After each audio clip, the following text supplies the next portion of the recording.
This is probably the easiest plant to grow. Even the brownest of thumbs have success with this plant. This is ZZ plant, or Zamioculcas zamiifolia. In this video, I'm going to show you how to water, how to prune, how to fertilize, the correct amount of sunlight to give this plant, and so much more. Even the brownest of thumbs will have success growing this plant. Hi, I'm Dr. Tom Warren, and you're watching The Plant Doctor. Let's get started. The first step in being successful with ZZ plant is going to be selecting a healthy plant when you're at your retail garden center. There's a few things that I want you to look for before purchasing your plant. When you're at the garden center, I want you to look for a plant that has thick, glossy leaves. The waxy look of these leaves is actually called a cuticle, and a cuticle is just a wax covering over a leaf that helps the plant preserve water. All healthy ZZ plants will have dark green leaves and a thick, waxy cuticle. Also, I want you to take the plant out of the pot and examine the roots. What you're looking for are white roots. If the roots are brown or black in color, this is a sign of root rot, and we do not want to purchase that plant. Also look for yellow or brown leaves on your ZZ plant. If you see yellowing leaves or leaves that are limp or leaves that are brown, we do not want to purchase that plant. That's a sign of overwatering, which can happen at retail garden centers, especially the bigger box stores where the workers may not be quite as educated on the particulars of different plant species and how to water and how often to water. So that's something to look for. Look at the roots, look at the leaves, make sure you have white roots, not black roots. Make sure that the leaves are thick and glossy, not yellow, brown, and limp. Additionally, I want you to check for pests on your ZZ plants before you purchase it. You don't want to bring a plant home that has insects or root rot on the plant. One of the most important things you can do while looking for pests is to turn over a leaf and look at the underside of the leaf. Oftentimes, that is where pests are going to want to hide out. Now, ZZ plant, you don't have to worry about pests as much with this. It has very minimal pest pressure. However, occasionally on the underside of the leaf, you may see mealybugs, you may see aphids, or you may see sooty mold. So sooty mold is going to be a black covering or fungus, black fungus look on the underside of the leaf. That is also a sign that the plant has aphids. You want to avoid those plants as well. While you have your plant out of the pot, I also want you to look at the potting mix. We want a light, airy potting mix for our ZZ plant. If you see a potting mix that the plant is in and it's like 100% peat moss and it's holding copious amounts of water, we want to steer clear of that plant. You're looking for a potting mix that's incorporated with some pine bark, some vermiculite. It can have some peat for a little bit of water holding capacity, and also a little bit of sand would help as well. The main thing is you want a potting mix that's not going to retain a lot of water on the roots of your plant.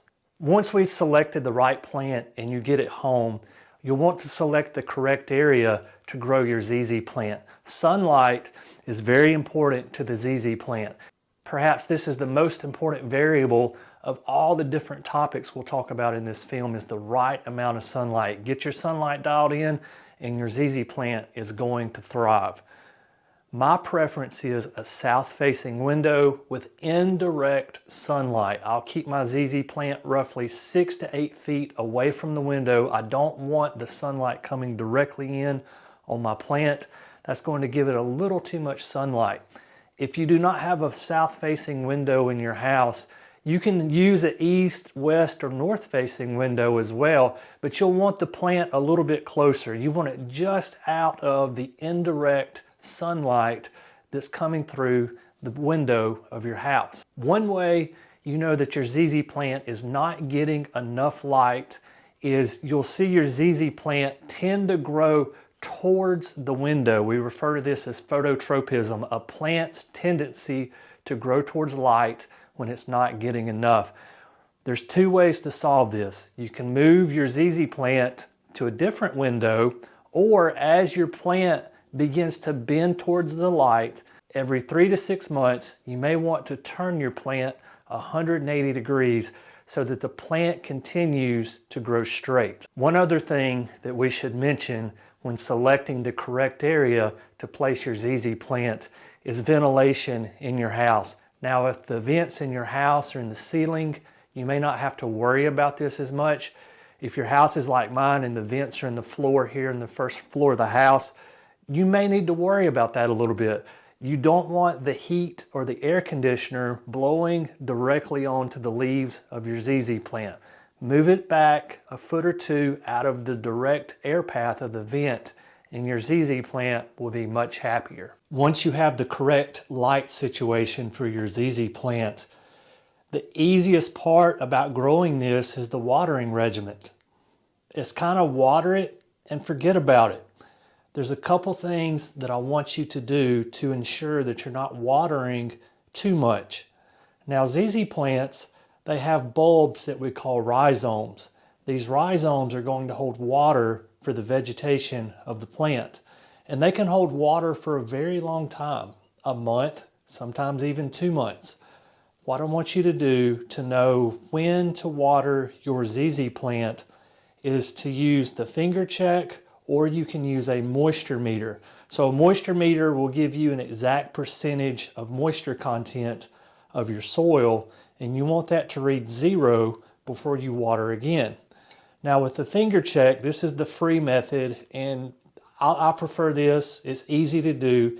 You're simply going to take your index finger, stick it all the way down into the pot. If it's a small pot like this, as far down as you can. If you feel moisture, you're not going to water. If it is completely, and when I say completely, I mean completely dried out, you'll want to water to the point of saturation. So the correct pot for a ZZ plant is going to have some filtration holes in the bottom. You don't want any water on the root ball for extended amounts of time. Water to the point that you see the water coming out of the wheat poles of the bottom of the pot. Once you see that, you can stop watering, and you're just going to keep an eye on it. Here again, I wouldn't even check it for 4 weeks. Come back a month later, check it. You're going to find some variation in how often you need to water in relation to the growing seasons.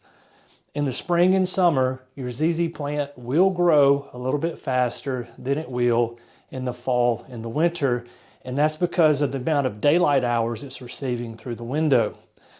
You may have to water every month in spring and summer, but I have found out with ZZ plant, in the fall and the winter, I may go 6, 7, 8, even 9 weeks before I have to water my plant again. It really is a water it once and forget about it for a month plant. Pruning ZZ plant is extremely easy. It's not complicated. We're not trying to time it with any particular season, with flower regiments or fruiting regiments. All we're doing is we're looking for yellowed leaves, and we're going to remove those yellowed leaves. That's it. That's all there is to it. And you can do this with a pair of scissors. You can do this with a pair of hand snips. You may even be able to pinch it off between your index finger and your thumb as well. ZZ plant naturally has a very tight growing habit. So you're not going to get really long leggy branches unless you're in a situation where it's not getting any light at all. That's just telling us we need to move the plant. So don't prune leggy branches off of your ZZ plant. That's the plant telling you, hey, I need more sunlight, just move the plant. Just look for yellowed leaves, remove those, and that's all there is to pruning your ZZ plant. How and when to fertilize ZZ plant? You want to fertilize your ZZ plant when it begins to grow a little bit faster. So I want you to think, if you're in the northern hemisphere, the spring, beginning in March, April, you may want to give your plant a little bit of food. I prefer Osmocote slow release fertilizer. On a small plant like this, I will top dress with 1 teaspoon of fertilizer. Osmocote has all of your macronutrients, so nitrogen, phosphorus, potassium. It also has all the micronutrients that we often don't think about with plants. Things like iron, which help us have a nice green, lush foliage, manganese, magnesium, sulfur, all of the things that the plants need in very small quantities, parts per million, this fertilizer has. You can also use worm castings as well. If you want to go more of an organic route, you can top dress with worm castings. Now, as your plant grows, ZZ plants can get really big. They can get 3 foot tall, and the rhizomes can literally keep spreading. They can get wider and wider and wider, and you'll have to put more fertilizer on them every spring. So for a small one like this, like I said, a teaspoon. As we mature and I get into, say, a 1 gallon and a 3 gallon pot, I'm moving up to a tablespoon. Anything bigger than a 3 gallon, we get into 5 and 10 gallon pots.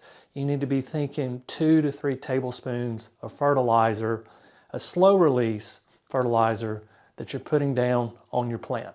There's links down in the description as well in the comments section for Osmocote as well as organic fertilizer to help your ZZ plant be successful. Occasionally, you'll need to repot your ZZ plant as the roots begin to wrap around the inside edge of the pot.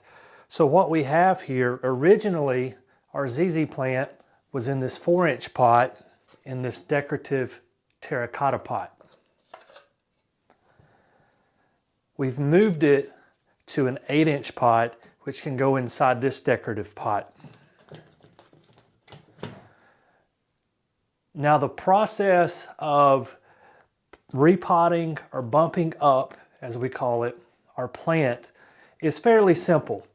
You want to select the next size pot larger than what your ZZ plant is currently in. If you say you go from a 4-inch pot to a 1 gallon pot, we run the risk of giving our ZZ plant root rot because the water holding capacity of that pot in the soil that's going to be in it is greater than what the roots can absorb. So always just bump up incrementally in your pot size. So from 4-inch to 8-inch, 8-inch we can probably go to 1 gallon, 1 gallon to 3 gallon, and so on. You'll want to use a light, airy potting mix, something that has a mix of pine bark, vermiculite, a little bit of peat moss, a little bit of sand.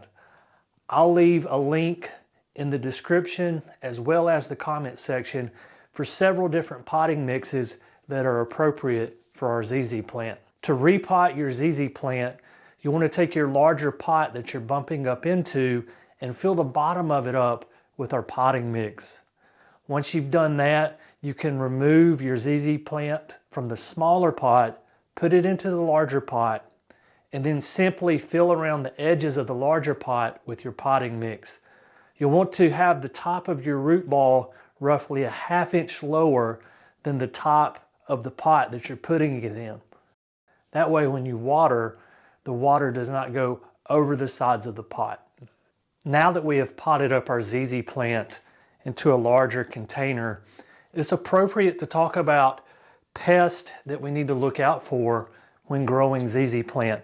Now, in general, you're not going to have a lot of pests on your ZZ plant, but just like when you purchased it at the store, there's a few things that we want to look for. Occasionally check it for mealybugs, occasionally check it for aphids. The main thing that you want to look for, especially right after repotting, is watch your roots. And you can watch the roots really without even looking at the roots themselves. Look at the leaves. If you see the leaves start to droop, if you see the leaves starting to yellow, that's an indicator that it's getting too much water. And sometimes when we go to a larger pot, the properties of the water holding capacities of the soils may be a little different. It may harm your plant just a little bit, but just with a tiny bit of TLC here, we can quickly overcome those rooting issues. Just remember the finger check rule. Check your moisture content with your finger or use that moisture meter and give it enough time. It can rebound from those root rot problems, that could potentially come when we repot. Propagating ZZ plant is relatively easy. The easiest way to propagate a ZZ plant is simply by dividing it. So remember, these plants are going to produce rhizomes, and as those rhizomes produce underneath the soil layer, there's going to be vegetative material that come up out of those rhizomes. You can take your ZZ plant out of the pot and simply separate the rhizomes, and you have a new plant. Yes, you can propagate these from leaf cuttings, you can propagate them from stem cuttings, but you're going to have limited success doing that. You're not always going to have a 100% take rate on your cuttings when you do that. If you simply divide them out from the rhizomes, they're very easy to propagate. If you have a tip, trick, or hack that you use to grow ZZ plants that we did not go over in this video, please leave those down in the comments below. Here on the channel, we're a community of learners, and I would love to learn something from you, the viewer. Thanks for watching The Plant Doctor, and until next time, happy gardening.